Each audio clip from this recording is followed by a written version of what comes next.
if anyone tells you SEO is cheap and can be fast and that they're going to get it done for you, in just like 30 days, they're lying to you. If it sounds too good to be true, it is. Right. If you are running the same old boring ad and doing the same structure every time, people are going to hate it. They're going to say, oh, this is the solution, spend thousands of dollars on this marketing or do this, or this.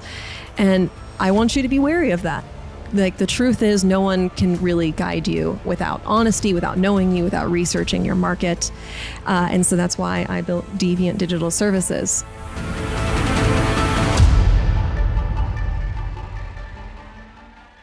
All right, Jaryn, welcome to the VOP podcast. Thanks, Levi. Thanks for having me here. Absolutely. Yeah, it's good to have you on. So me and you have been collaborating lately on some projects. We have. The collabs have been happening. Yes. Yeah. And it's just been really fun. And I noticed like you were very smart and very good at what you do. So Thanks. I'm like, hey, like you need to be on the podcast. And yeah, like finally, right? That's really sweet. That's how you remember it. I remember it. You invited Lexi on your podcast and I was like, Levi, why wasn't I invited? Oh, yeah. and so then right. You were sweet and followed up. Yeah. Okay. Well, way to call me out there. Yeah. Well, I was the one wanting to get on the podcast. Right. So let's just talk about Jaryn. Let's talk about the journey and how you started and maybe introduce everyone to your expertise and yeah. Alrighty, start with me. All right. Hi, I'm Jaryn. Jaryn Dominique. So I've been a digital marketer, and I've been a digital marketer for over 11 years now. And I started this business, I think like a lot of other people, I was first interested in writing. Mm-hmm. And that's actually what I originally went to school for. But then all my professors were like, hey, so writing's dying. Everything's going online. Yeah. So there is no journalism anymore. And so that meant a quick pivot. And I ended up finding digital marketing. That's where all the writers were going, copywriting and blogging, et cetera. And my first job in digital marketing was about SEO, which I know we're going to talk about today. Absolutely. Yep. Yeah. So I'm here from Arizona, born and raised. I actually worked with a lot of agencies here in the Valley, working my way up, learning the ins and outs of SEO, digital ads, social media, reputation management. So when you say work with agencies, were you like IC or was it like employed by the agencies? Employed by the agencies. Okay, got it. Thank you. And then I ended up working for one of the biggest agencies here in the Valley. And that's when I first got introduced to Google. And that's when I first met my first Google representatives and became a Google certified personnel. And I was doing really good there. I made some really big name brands. I helped build up some huge ones. So like just to name drop, Chevrolet, Lennar Homes, Tough Shed, some really, really big name brands. It was huge. Yeah. And then from there, I pivoted and became the director of digital marketing for a nationwide agency. So I got to help them build their brands and build my own team. And that was obviously amazing. And then a curveball hit that I think we all went through. 2020, the pandemic, and everyone canceled all of their traditional marketing and they moved it all to digital. So billboards were canceled and commercials were canceled, but everyone wanted to be found online, which meant that was all on my shoulders. And that taught me a lot about what I was truly capable of. And so then I started my own agency, Deviant Digital Services. Deviant. Yeah. So Deviant, so meaning like different from everything else. I like that. That's kind of cool. Thank you. And I like that. Thank you. It rolls off the tongue. Yeah, I really wanted that DDS acronym because in my experience, I had worked with a lot of dentists. Okay. And so dentists are the only ones that use that DDS acronym. So I was like, okay, I really want DDS for my brand because I know no one else is taking that acronym. Yeah. But obviously I didn't want to use just my last name because everyone does that. I didn't want Dominique. And Deviant really stood out to me. It's one of those words that's changed meaning over time. Like a lot of people tend to think, oh, that's a bad negative thing. Yeah. Yeah, that's true. That's what I thought when I first heard that word. And I'm like, well, and then I kind of thought about it. I'm like, oh, Deviant's like different. So that kind of makes sense for your brand, right? So, yeah, it's really about going your own way, forging your own path. And I'd worked with enough agencies to see people honestly be burned by big bloated agencies. There's a lot of scammers in the industry. God. We will talk about, I'm sure.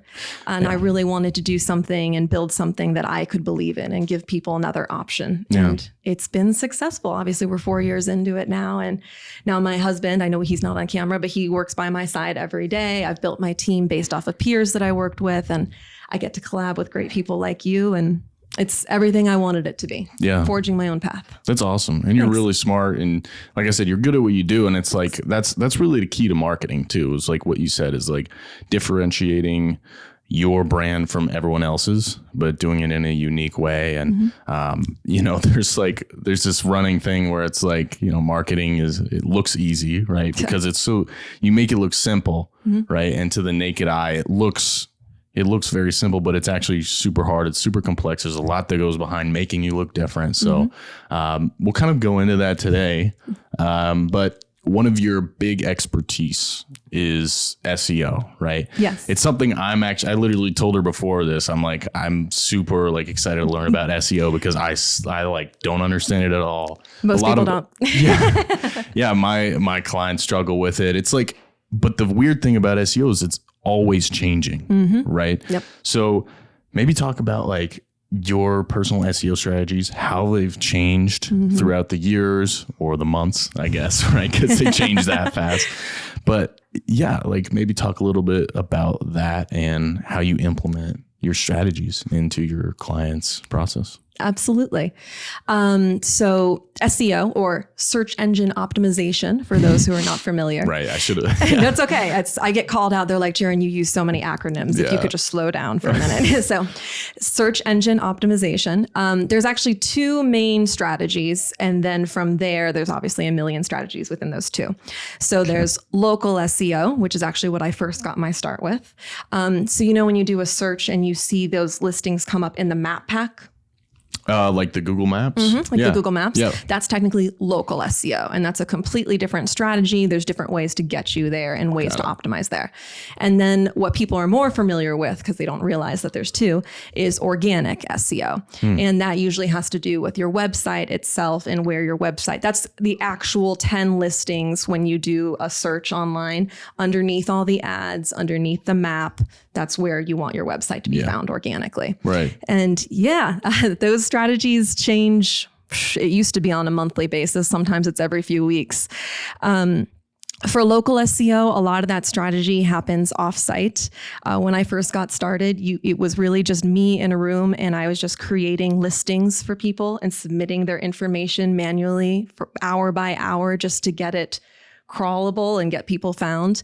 You're not allowed to do that anymore. They've cut back so that humans can no longer input their information manually.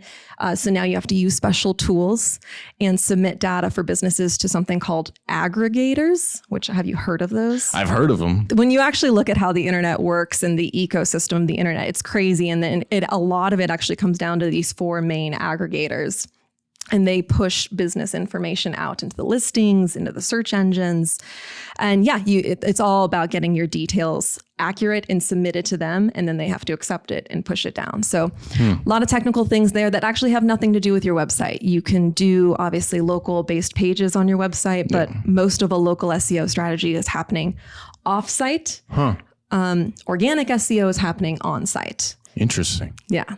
So when you say on-site and off-site, give some examples. Like, you mean off-site as in like Google reviews and stuff like that helps with the SEO, or, you know, what do you mean specifically?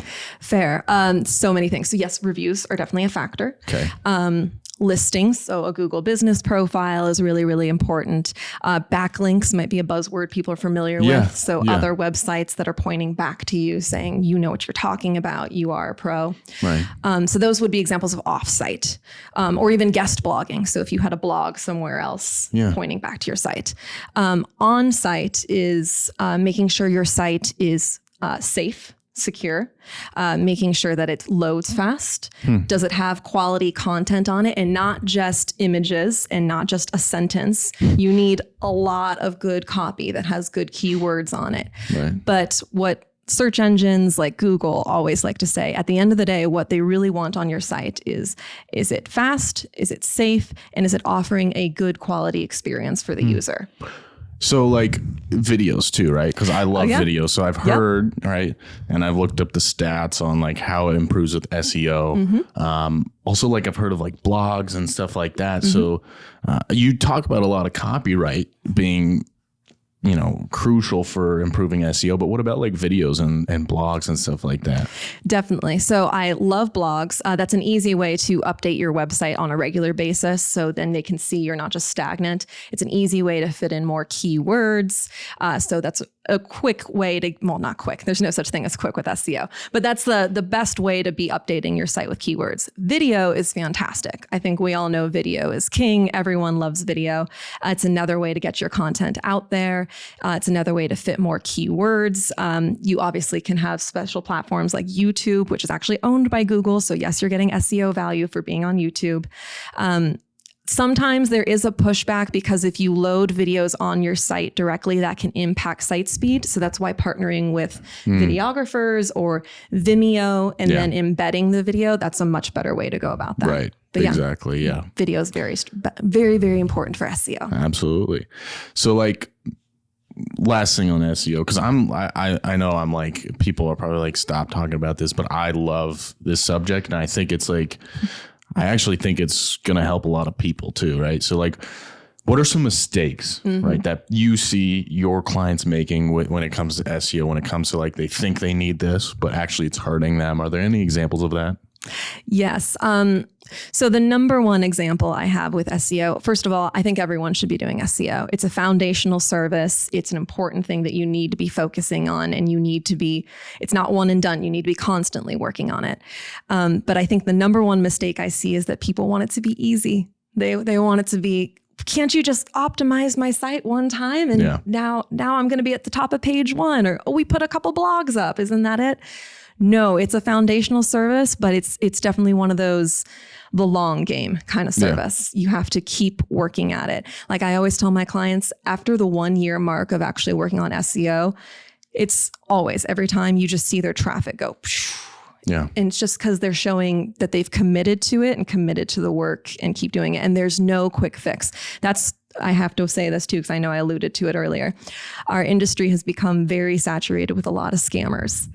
If anyone tells you SEO is cheap and can be fast and that they're going to get it done for you, in just like 30 days, they're lying to you. If it sounds too good to be true, it is. It takes work. Real SEO takes work. And that's the number one misconception I'd say that people forget. So now I want to talk about like content, right? Because you help implement content strategy, right? We actually worked on a project together called Happy Toilet Cleaner. Yeah, they're awesome. Happy Toilet Cleaner. Check them out. Yeah, I think we can talk about that, right? Yeah, we're allowed to. They've launched. We're good. Yeah. So, I mean, we collaborated on that together. We came up with like a beautiful content strategy. We're in the testing stages right now. So maybe explain your philosophy and maybe some common strategies that you implement when it comes to content strategies. Because I know I could probably speak to my end of like creating content, right? Because that's what I'm good at. Creating content for specifically ad campaigns. But there's testing, there's a lot that goes into it that people don't understand. Like, people don't know that you need a month or two to test before things can, get off the ground, right? So, I mean, we're in the testing stages with Happy Toilet Cleaner right now, so it's kind of relevant. So maybe explain your process in running a campaign, your content strategy, to the viewers. Absolutely. So yeah, even though I got my start in SEO and I actually love SEO more than anything, my award-winning service is my digital ads. Wow. Yeah. Nice. So that's what I do. I'm Google certified. I think I've told you this before, not only that, but they actually have me on the Google research panel, which means that they got sick of hearing from me all the time. So they were like, whatever, put her on the board. So yeah, I love ads. I love digital ads. I love social media ads. I think those are great ways to leverage your content. I'm a big fan of testing content organically first. So that means with no ad budget behind it. So what that means, posting it on the blog or sharing it on socials and just seeing what reactions you're getting from your audience out the gate, Right. you know? Yeah. But we all know you're not going to really reach audiences far without a budget. Yeah. And so from there, it's A/B testing. I think another big misconception is a lot of people think you turn on the ads and 100 sales, Nope. right Yeah. away. Nope. It's, for lack of a better way to put it, I always like to say the robots that are running the ads have to learn. Yeah. They have to go through a learning and ramp up phase. And that's why in my process too, like we always create different types of content. People think that I'm going to create 5 different videos and I'm going to put them in a campaign and it's going to work. Yep. It's not how it goes. Like with the Happy Toilet Cleaner, you saw how we work, right?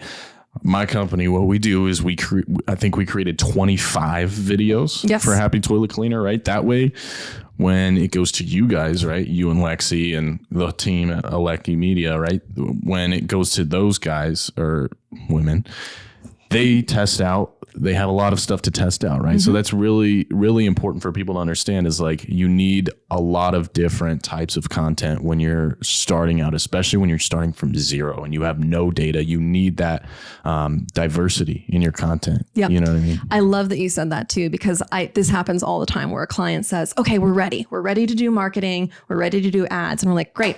What kind of content do we have to work with? Yeah. And then they're like just crickets. So yeah, working with you is always fun because you actually gave me a lot to work with. I was able to experiment and build an audience. Right. And yeah. So. Yeah, I mean, there was like some comedy videos too in there where we were like, yeah, like, you know, these are not poop rings, like right at the, you know, but then there's ones that are more corporate and like more, you know, so it's all about testing what works because you never know. Like, and also like there's stuff where if we say we do only have the budget for like 5 videos, right?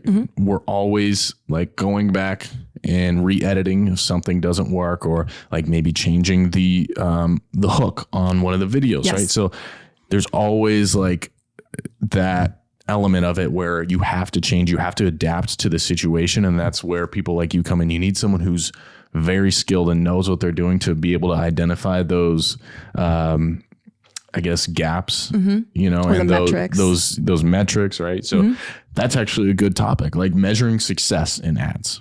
What do you do for that? Yeah, I am a big fan of transparency is key. I offer dashboards, reporting. I will get on the phone with you and break it all out because, again, I feel like a big problem in our industry is that people don't do that. Yes. And so then people feel scared and they get pushed into situations that don't work for them. Like, okay, kind of going back to content and how to leverage it.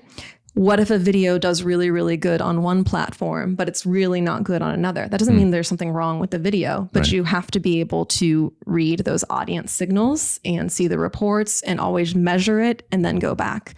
I think that's another misconception too. A lot of people think marketing is, oh, I just threw it over the wall and therefore it's good. No, it's a process. You plan, you implement, you measure, and then you come back. It needs to be a relationship constantly evolving and evaluating together. Right. And that's why I've kind of changed my business model because before it was like, okay, people went to me and they were like, oh, I need, you know, just a bunch of videos or I need, like I used to do bulk content and it was like one-offs. Right. And I'm like, you know, I thought about it and I'm like, well, you know, marketing is always changing. You know, the strategy is going to always change. And if I want to grow my business and take it to the next level, I need to be able to offer them that value of that long-term value because that's what marketing is. It's a long-term thing. Yeah. And, you know, when I say that, it kind of makes people think like, oh, well, that's just because you want my money long-term. Exactly. And that's what a lot of people think when they work with marketers, when they tell them, you know, it's supposed to be long-term. They're like, oh, you just want my money. But no, it really is, you know, and it's always changing. Like you said, like SEO is changing every month. Yep. And the relationship and helping them understand. And let's say you're right that a few months in and they're still not getting it. And they're like, okay, you just want our money. We thought this could be over. It's like, okay, well, at least with the way, at least I do my implementations and my strategies, the work isn't lost. A lot of agencies, they use shortcut tools that make things look good for a temporary amount of time. But as soon as you turn it off, then things the work hasn't actually been completed. At least with me, I actually do the work and I actually make sure your data is entered properly. So if you do walk away down the line, it's like, okay, well, the keys to the castle are yours. You should know everything. Here's all the reports. I'm here to help you. And if you ever want to come back, you sure can. Or if you want to do this on yourself, you sure can. I want to give you the tools to succeed. I'm not here to burn any bridges or make it harder for you. Yeah. You know what I mean? Yeah. So like, I have a question. Okay. How have you seen the content, like the trends of, social media, right? With stuff getting shorter, right? Attention spans. I don't know if you believe in that or not, but that's what they're saying, right? Like, what do you see with the trends always changing? It depends on the industry. Okay. So I think everyone wants it to be a blanket statement. For instance, everyone's like, oh, Facebook is dead, right? Only a certain demographics on there. Okay. But yeah, there are also some industries that are still very successful on Facebook. And just for the record, it's technically called Meta. It's Facebook and Instagram. So you're actually dealing with two behemoths there. A lot of people don't like LinkedIn, but LinkedIn can be really great for certain industries. Yeah. Some people are super scared of TikTok, but TikTok can be great for emerging brands, as we've experienced and collabed on together. Yeah. So it depends on the industry. I think and this is probably because I've been in the biz for so long, I don't get alarmed easily. So just because you see things changing and maybe there's less of a certain demographic on a certain platform, or maybe video view times are going down, it's going to change next week. Like you have to look at it from a bigger picture before you can really say definitively something huge has happened here. So be willing to roll with the punches and don't expect an easy answer. You're right about the different platforms, right? Like, an insurance agency is not going to post on TikTok. They all have these different demographics and, like LinkedIn, for example, like that's the content on there is going to be way different, right? If you have content on LinkedIn that you post, every time people like a post on LinkedIn, it shares it to their entire network, right? That's the power of LinkedIn. So you have to think about, and people know that too, when they're hitting that like button, they know it's going to be shared to their entire network, right? So they know that this has to be a video that I stand behind because they're going to see, my audience is going to see that I like this video. So ad fatigue, right? Have you heard of that? Of course. Yeah. Let's talk about ad fatigue.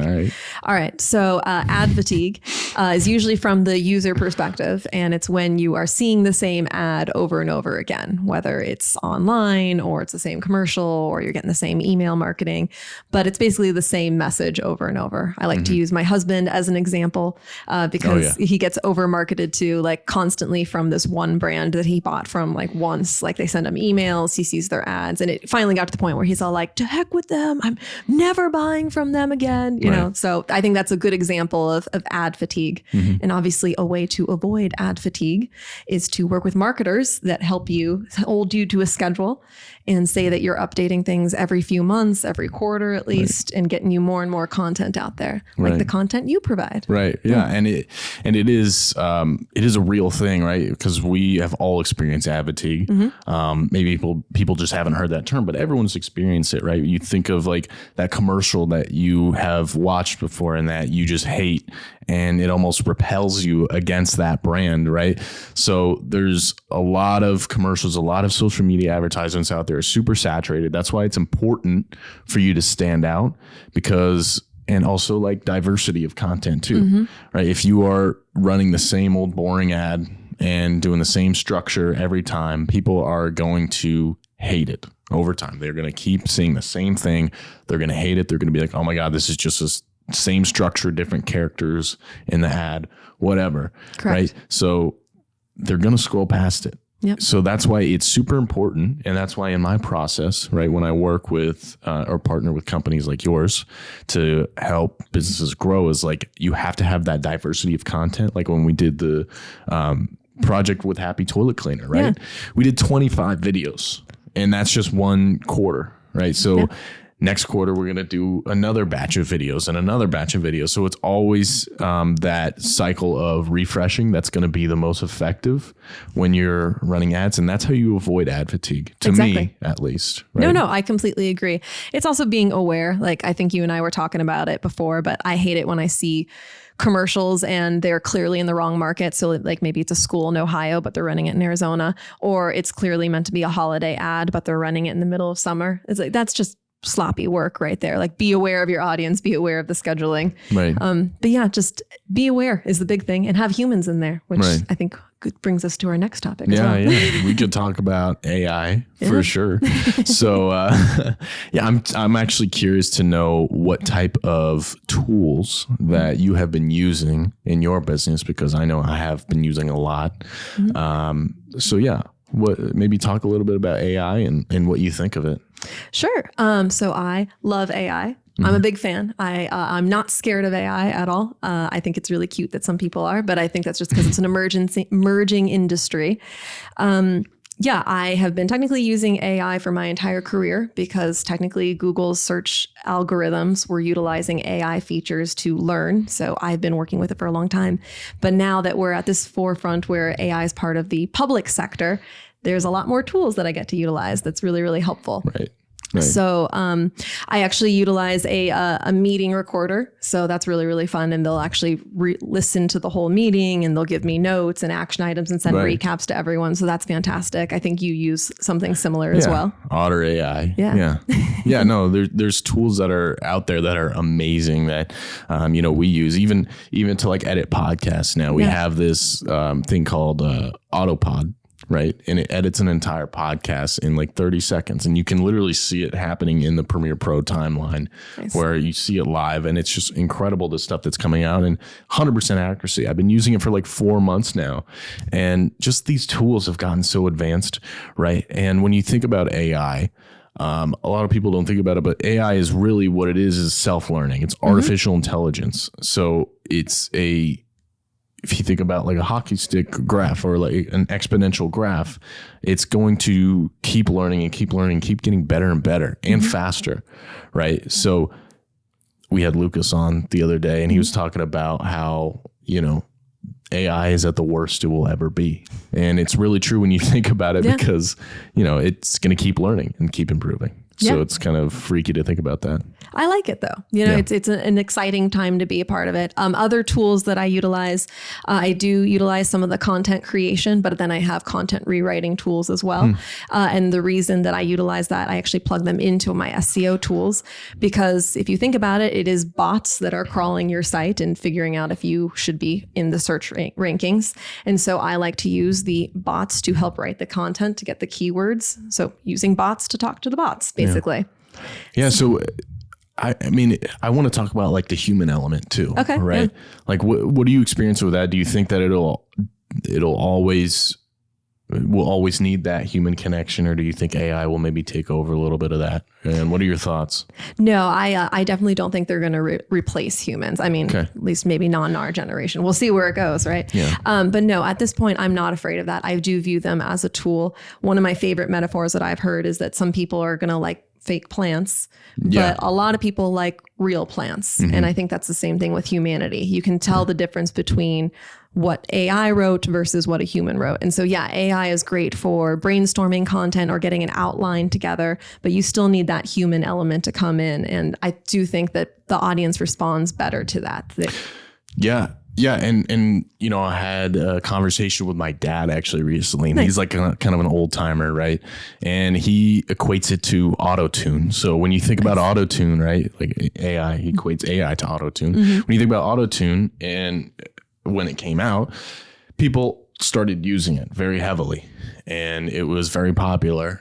And then, all of a sudden people started to kind of go back to, more of that raw, like singing, style, because after a while auto-tune got, a little repetitive, whatever, but people always will want that raw, authentic human voice. And you see like all these AI songs coming out too, and that's great, but people always want that rawness, right? There's just something about that human connection that people are always going to be drawn to, no matter how advanced the technology gets, no matter how realistic it gets. They're always going to ask that question. I feel like, in my opinion, they're always going to ask that question. Was that a human or was that AI? And if it was AI, then that's going to change their perception, right? So that question, I feel like, is always going to be asked because there's something to say about someone who has a real heart and soul and raw emotions, right? Wouldn't you say? No, I completely agree. But then there are also the people that want to make sure that you're at the cutting edge of technology and that you are still using AI. But then they also want to know, but you're controlling it, right? The human is still a part of it. But yes, I do agree. Humanity is a big part of it because obviously it's humans at the end of the day that we're trying to get in front of. We just have to communicate with the robots first. Absolutely.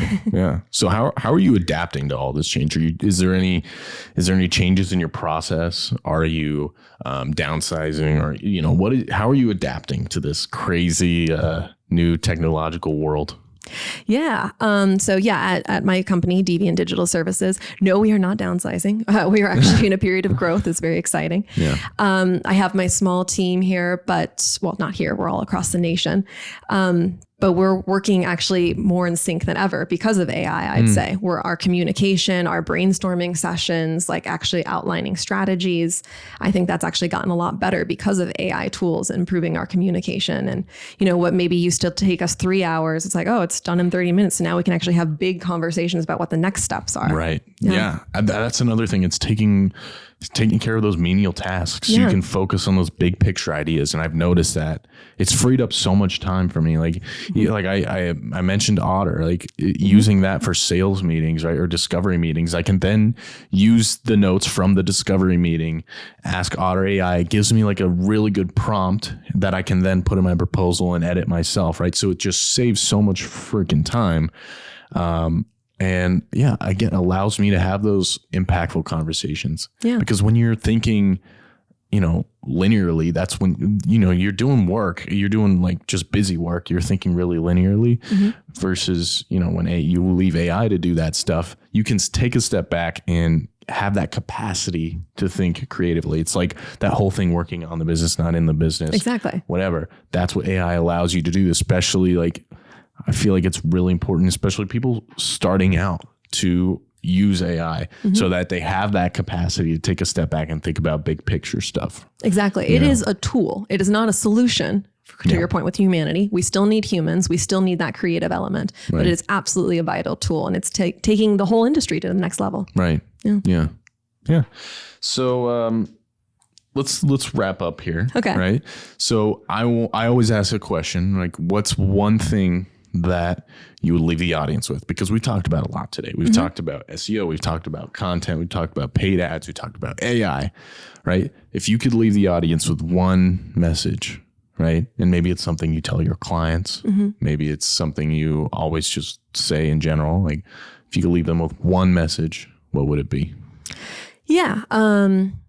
So I think I've said it a couple times in this meeting, but there's a lot of misinformation out there. There's a lot of scammers in the industry, a lot of people that are going to be telling you what to do. They're going to say, oh, this is the solution, spend thousands of dollars on this marketing or do this, or this. And I want you to be wary of that. The truth is, no one can really guide you without honesty, without knowing you, without researching your market. And so that's why I built Deviant Digital Services, because I want to give you another option, basically, so that you're not being forced into packages or forced to work with people that, are just really, really bloated and overcharging you, or maybe not being transparent and scamming you. Yeah. You need to build a path that works for your business. What works for the business down the street may be completely different because you have your own market. So definitely think for yourself, question something that seems a little too good. And don't be afraid to be a deviant. I love that. I love that. You've given me a lot of advice today, and I've learned a lot from you. So it's super cool to have someone on the other side and get that perspective, because I'm always thinking about the creative. I'm never thinking about the KPIs and the analytical stuff. So I'm always interested in learning about it. It was great having you on today, and I'm sure they learned a lot too. So thank you so much, sincerely. Thank you so much for having me, Levi. It's been a great conversation, and maybe we'll come back again and get even nerdier. Absolutely. All right. Till next time. Thank you.